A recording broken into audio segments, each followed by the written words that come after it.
Welcome to the how-to guide for sketching a graph, Algebra 2 versus Calculus. To begin, here is my starting function. Y equals 2 times x squared minus 4 all over x squared minus 9. A mathematical function is a special relationship where each input has a single output. This means that when I plug a number into the variable, I will get another number, which is the output. So the function I will be working with today is this. To graph a function, I need to figure out 11 different elements. I'm going to go ahead and write these 11 elements over to the side of my function so that as I go along, I can fill in what I need. The elements are the x-intercept, the y-intercept, the domain, the range, the continuity, the vertical asymptote, the horizontal asymptote, the extrema, the concavity, the inflection points, and the test intervals. Before I begin solving for these 11 elements using Algebra 2 and Calculus, I am first going to distribute the numerator, or the top of the function, to make the other steps a whole lot easier. To distribute means to multiply the outside number by everything on the inside of the parentheses. This will not change the value of the function at all. So to distribute, I'm going to take the outside number, which is 2, and multiply it by x squared to get y equals 2x squared. Then I'm going to multiply 2 by negative 4, and that gives me negative 8. That is our new numerator, and our denominator stays the same. The equation looks different, but the function does not change its value because all we did was distribute. Now I can start solving for our missing elements. I'll start with the x-intercept. The x-intercepts are points that fall on the x-axis of the graph. These calculations are simple Algebra 2 calculations. But to find the x-intercept, all I have to do is plug 0 in for the y and then solve for x. So we're first going to write our equation.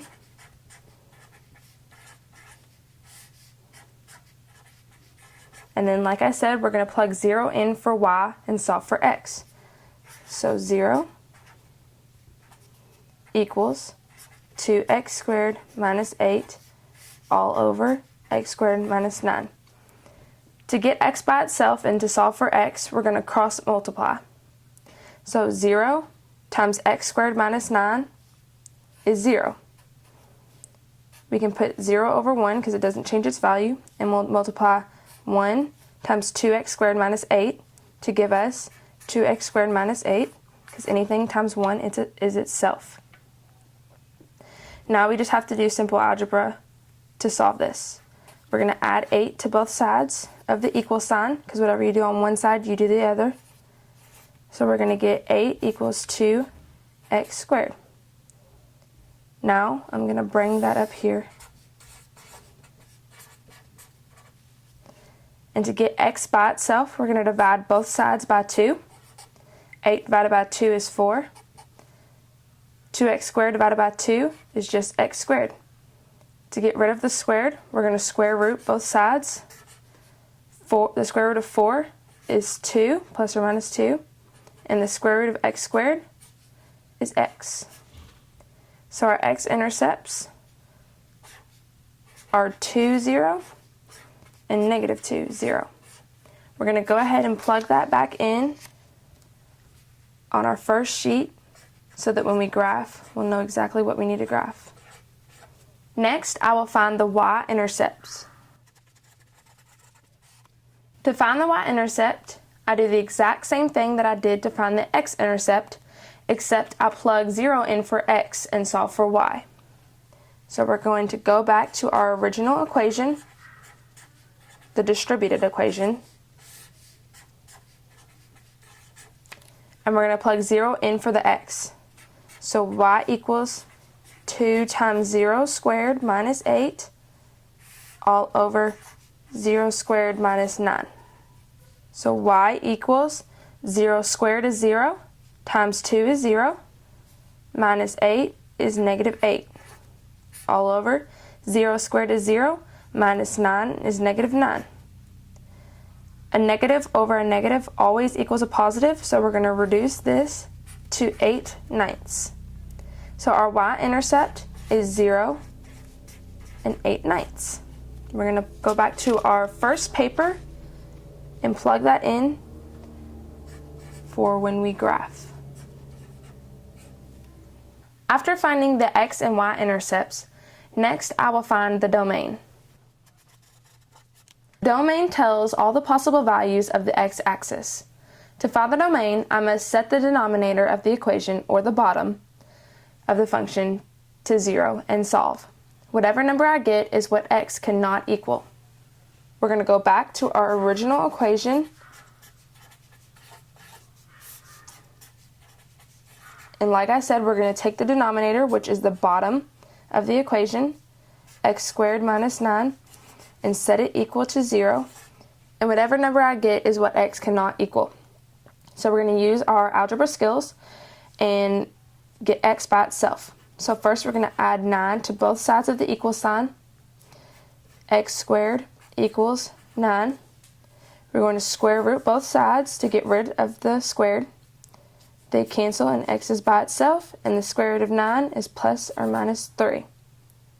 So our domain is x cannot equal plus or minus 3. We're going to go back to our original paper and plug that in. X cannot equal plus or minus 3, but it can equal any other numbers. The domain also corresponds with the vertical asymptotes. A vertical asymptote is a vertical line that is parallel to the y-axis. It is a barrier that the graph will go towards but never touch. So the domain tells me what x can equal, and the vertical asymptote represents the break in the graph that no points can touch. Since there is a break in the graph where no points can touch, then the continuity is not continuous. The graph is not continuous because there are vertical asymptotes based on the domain. So the vertical asymptotes are x equals 3 and x equals negative 3. Next, I'm going to have to take the limit of the function to figure out the range and the horizontal asymptote. So first I'm going to write out the original equation.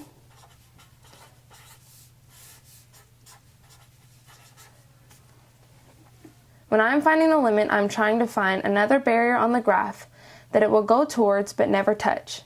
To find the limit of this function, I must first look at the denominator and choose the biggest x to a power. In this case, that is x squared. Then I will take x to a power and divide it by everything else in the function.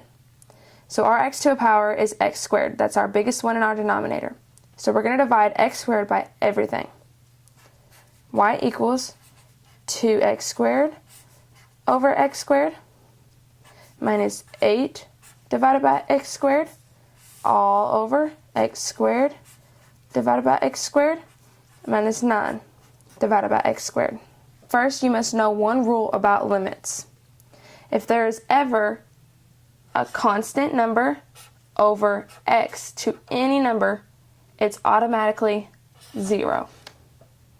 So 2x squared over x squared, the x squareds cancel, and we get 2. 8 over x squared is a constant over x to a number, so this is 0. So 2 minus 0. Then on our denominator, x squared over x squared cancel and give us 1. And 9 over x squared is a constant over x to a number, so it's 0, minus 0. 2 minus 0 is 2. 1 minus 0 is 1. That simplifies to 2. So our limit is 2. Since the limit of the function ends up being 2, this means that there is a barrier or a horizontal asymptote at y equals 2. So we can plug that back in. There's a horizontal asymptote at y equals 2. A horizontal asymptote is the same thing as a vertical asymptote, except it is horizontal. Since I found the horizontal asymptote, I can also find the range. Range is the set of all possible values along the y-axis. There is one horizontal asymptote, or barrier, at y equals 2, therefore the range is all real numbers except for y cannot equal 2. Next, I need to find the extrema. The extrema is any point at which the value of the function is at its largest or its smallest, the maximum or minimum. To find the extrema, I have to take the first derivative of the function and use test intervals to find the minimum and maximum. So we're going to start with our original equation like always.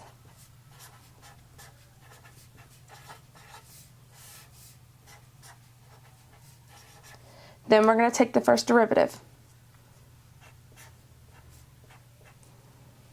When taking the first derivative, there are a few different rules. There's a quotient rule, a chain rule, and a product rule. In this case, since it's a fraction, this is a quotient rule. The quotient rule states g times f prime minus f times g prime all over g squared. Our f is always our numerator, and our g is always our denominator. Our f prime is the derivative of the numerator. To find the derivative, you multiply the power times the number in front of x. 2 times 2 is 4, and you subtract 1 from the power, which would be 1, so it would be 4x. And if there's ever a constant, it's just 0. To find g prime, you must take the derivative of the denominator. 2 times the number in front of x, which is 1. 2 times 1 is 2x. 2 minus 1 is 1. And negative 9 is a constant, so it's just a 0. So now we're going to plug these numbers back up into the quotient rule. G, which is x squared minus 9, times f prime, 4x, minus f, 2x squared minus 8, times g prime, 2x, all over g, which is x squared minus 9, squared. Now we're going to use our algebra skills to simplify this equation. X squared times 4x is 4x cubed.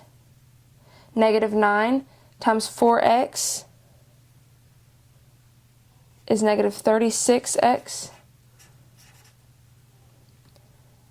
And then over on this side, negative 2x squared times 2x is negative 4x cubed. And negative 8 times 2x, since there's a negative out here, that's going to be a positive 16x. All over x squared minus 9 squared. I'm going to move this paper up so that we have room to do the rest of the equation. Now we're going to simplify. 4x cubed minus 4x cubed, those cancel each other out. Negative 36x plus 16x is a positive or a negative 20x. So we have negative 20x on the numerator and x squared minus 9 squared on the denominator.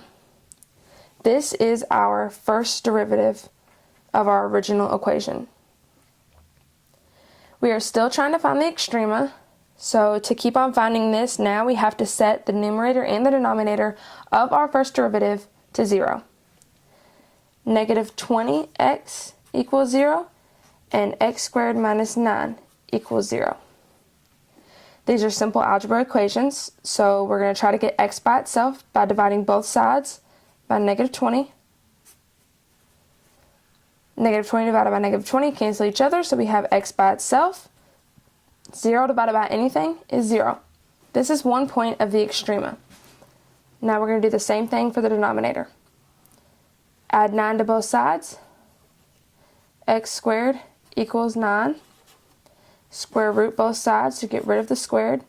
It cancels. X is by itself, and it equals plus or minus 3, because that's the square root of 9. So now to continue to find the extrema, we're going to create a number line and put those points on that number line. We have 0, negative 3, and positive 3. We are going to use test intervals to find our minimum and or maximum, which is our extrema. The test intervals have to be in between these numbers. So a number greater than 3 is 4, a number in between 0 and 3 is 1, in between -3 and 0 is -1, and below -3 is -4. These numbers are our test intervals. We are testing them. We're going to take these test intervals and plug them into our first derivative to find our extrema. It doesn't matter what number we find, the only thing that matters is if it's positive or negative. So when we plug in 4, -20 times a positive 4 is a negative, and anything squared is always a positive, so this denominator is always going to be a positive. So we have a negative over a positive, which is a negative. Plug in 1, -20 times 1 is a negative, negative over a positive is a negative. Plug in -1, -20 times -1 is a positive, negative times negative is a positive, positive over a positive is always a positive. Plug in -4, -20 times a negative times a negative is a positive, and a positive over a positive is always a positive. So we have tested our test intervals back into the first derivative, and now we have found out where our minimum or maximum is. This graph increases to 0 and then decreases to infinity. So at 0, we have a maximum, and that is our x-intercept point.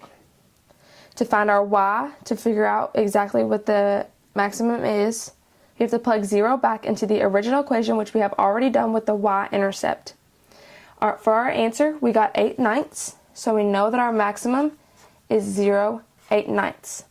We're going to go back to our first paper and plug that in for the extrema. We have a maximum at 0.8/9. We also used our test intervals, so we're going to put a check next to that. We used one of our other elements. Next, I must find the second derivative. This is the exact same process as finding the first derivative, but I'm now looking for the concavity to finally finish the graph. The points that I will find for the concavity are called inflection points. Instead of starting with our original equation like we have been doing, we're going to start with the first derivative. Our first derivative was -20x all over x squared minus 9 squared. From that first derivative, we're going to take the second derivative. To take the second derivative, we're going to do the same thing we did for the first derivative, the quotient rule.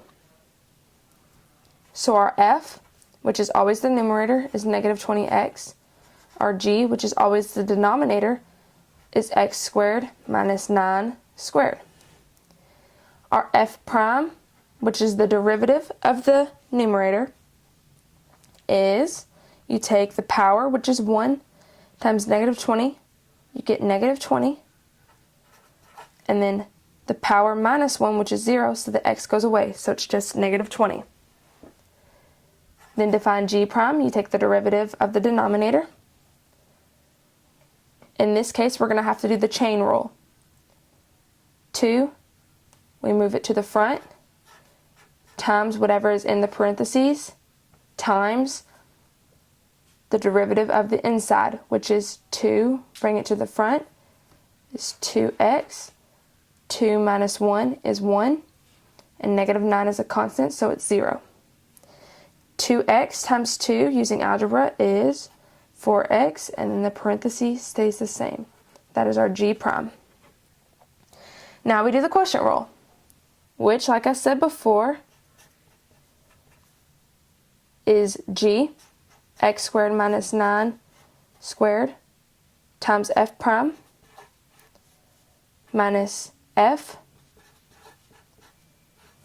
times g prime, 4x, x squared minus 9, all over g, x squared minus 9 squared, squared. Now we're going to use algebra to simplify this equation. In the numerator and the denominator, there is an x squared minus 9, at least one. So we're going to cancel that one out. There's 2 over here, so we're just going to make it 1. And there's 4 down here because 2 times 2 is 4, so we're going to make it 3. So now we can simplify a lot easier. X squared times negative 20 is negative 20 x squared. Negative 9 times negative 20, that's a positive 180. Negative 20x times 4x, since there's a negative out front, it makes it a positive 80x squared. And then on the bottom, we're going to have x squared minus 9 cubed. We're going to simplify this. Negative 20 plus 80x squared is 60x squared, plus 180 all over the same denominator. And that is our second derivative. Now that we have found our second derivative, we can continue to find the concavity. Once again, we're going to do the same thing we did to find the extrema, and we are going to use test intervals. To find the numbers we have to put on the number line, we're going to set the numerator and the denominator equal to 0.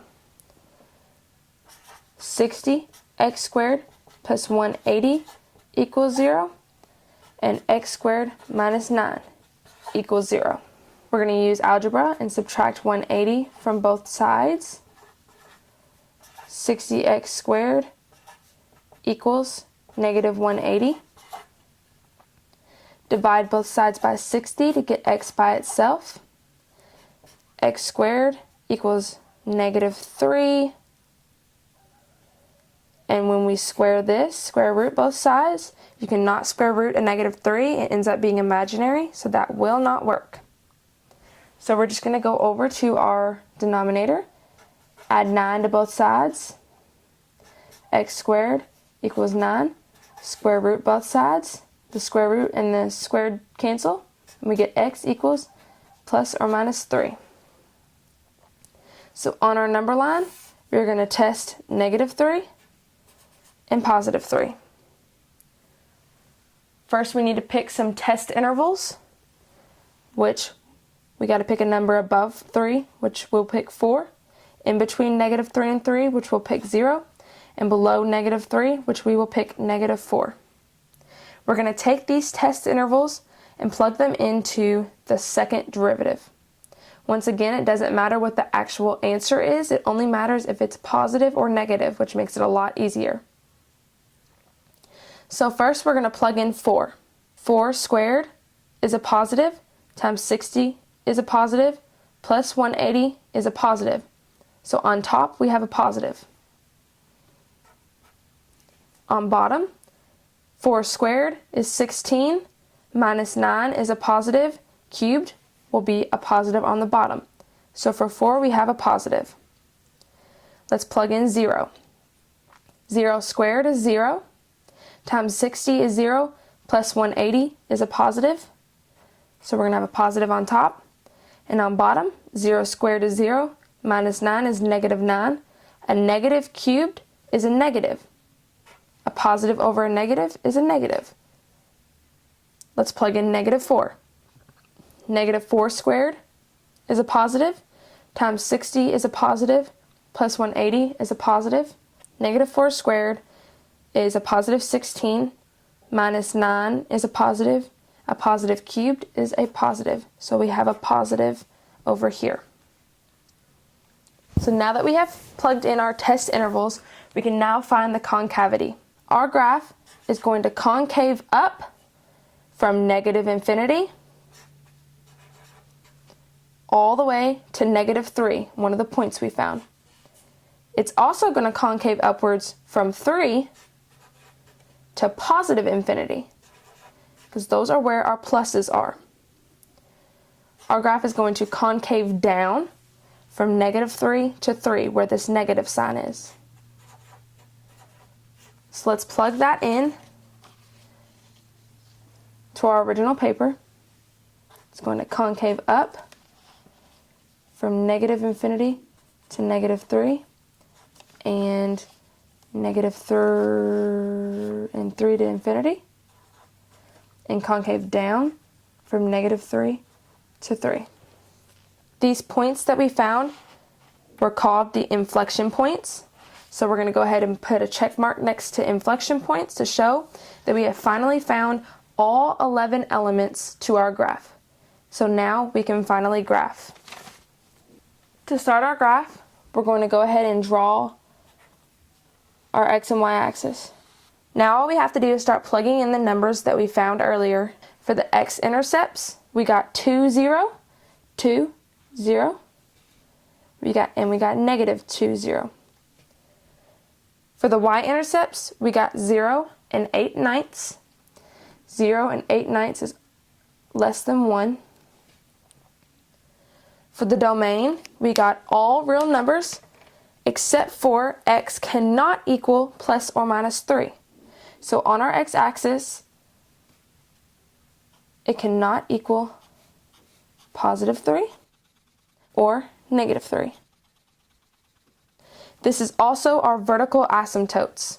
The range is all real numbers except y cannot equal 2. So on the y-axis, 1, 2. Y cannot equal 2. And this is the horizontal asymptote. These asymptotes are barriers in the graph that the graph will continue to reach but will never touch. So this shows that our horizontal asymptote is y equals 2 and our vertical is x equals 3 and x equals negative 3. We know that we have a maximum from our extrema at 0 and 8/9, which is also our y-intercept. So this is our maximum right here. So that tells us that our graph concaves downward from negative 3 to positive 3, and this is our maximum. These lines will reach our vertical asymptotes but never touch them. And we also know that our graph concaves up from negative infinity to negative 3 and concaves up from 3 to positive infinity. Again, they're reaching these asymptotes but never touching them. And there you have our graph. We used our x-intercepts and our y-intercepts to plug in these points, our domain and range to find out all the numbers that can possibly be part of the graph. And we found out that those numbers that are vertical asymptotes and horizontal asymptotes are x equals 3, x equals negative 3, and y equals 2. So we created our horizontal asymptotes that the graph can never touch. We found our extrema, which was our maximum. And we found our concavity to tell us which way the graph curves.